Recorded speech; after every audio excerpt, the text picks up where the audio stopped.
हमारे चैनल पर आप सभी का हार्दिक स्वागत, वंदन, अभिनंदन है। आइए आज एक शिव भक्ति पेश कर रही हूँ। कैसे एक से सोया है और भगवान का स्वप्न देख रहा है, कैसे, आइए सुनते हैं। सूतल रहली खाटी सपना देखिले राती। सूतल रहली खाटी सपना देखिले राती। सूतल रहली खाटी सपना देखिले राती। सूतल रहली खाटी सपना देखिले राती।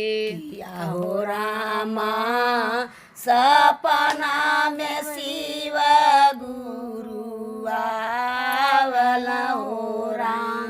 किया हो रामा सपना में शिव गुरु आवेला हो राम। किया हो रामा सपना में शिव गुरु आवला हो राम। किया हो रामा सपना में शिव गुरु आवेला हो राम। काने में कुंडलवा शोभा, गले मृग छाला, गले में निसर्प शोभा, काने में कुंडलवा शोभा। गरबा में सपवा शोभे, कानवा में कुंडल शोभे।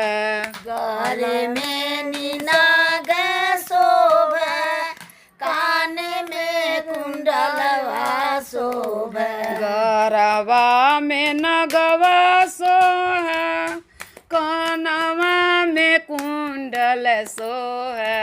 किया हो रामा लीला पर चंद्रमा विराजल हो राम। किया हो रामा माथवा पे चांदा बीरा जल हो राम। किया हो रामा जटवा में गंगा जी विराजल हो राम। किया हो रामा जटवा में गंगा जी विराजेली हो राम। सूतल रहली खाटी सपना देखिले राती। सूतल रहली खाटी सपना देखिले राती।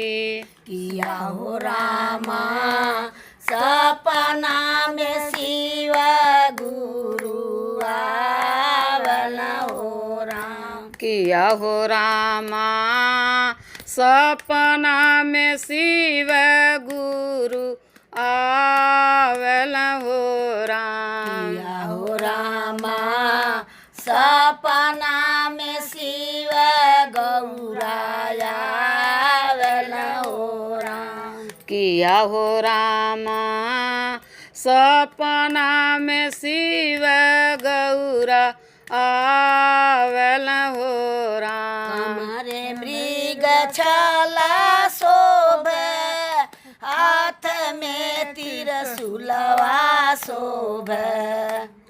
अंग मृग छाला शोभे, हाथ में त्रिशूलिया शोभे।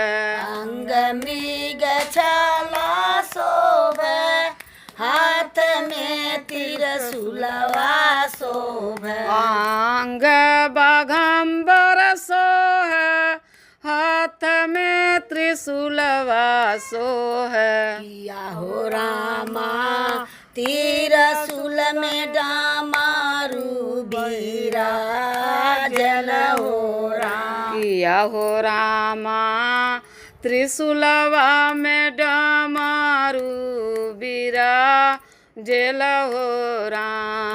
किया हो रामा त्रिशूल में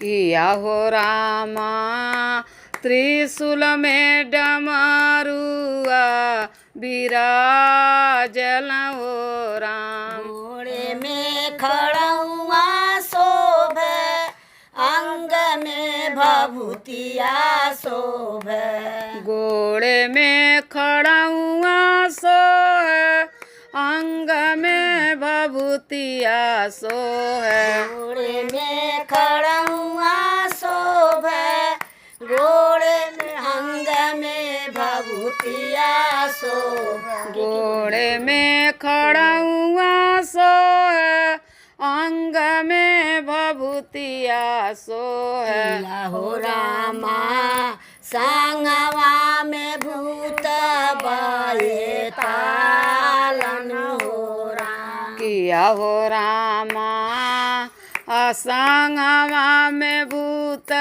बए तालन हो राम। किया हो रामा संगवा में भूत बाए तालन हो राम। किया हो रामा संगमा में भूत बए तालन हो राम।